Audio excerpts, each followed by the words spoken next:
لوگ بھکاری پر رحم کرتے ہیں، سفید پوش پر نہیں۔ یہی وجہ ہے کہ ایک بھکاری ایک عام پاکستانی سے 2-3 گنا زیادہ کما لیتا ہے، ملک کی معیشت اور عوام کو بدلے میں کچھ نہیں دیتا۔ نتیجہ یہ نکلا کہ بہت سے غریب اپنا کام چھوڑ کر بھکاری بن رہے ہیں۔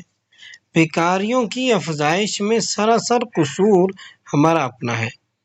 براہ کرم دہاڑی دار کو اس کی اجرت سے چند روپے زیادہ دے کر دیکھیں، وہ آپ کے کام کو 4 چاند لگا دے گا۔ سفید پوشوں سے نہ چاہتے ہوئے بھی سامان خرید کر دیکھیں، دل کو سکون میسر آئے گا۔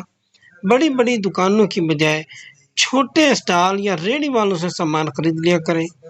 یہ وہ لوگ ہیں جو بھیک مانگنے کی بجائے رزق حلال کو فوقیت دیتے ہیں۔ بھکاریوں سے معافی طلب کر لیا کریں اور کسی قسم کی مالی مدد نہ کیا کریں، کیونکہ یہ ایک مکمل بزنس بن چکا ہے۔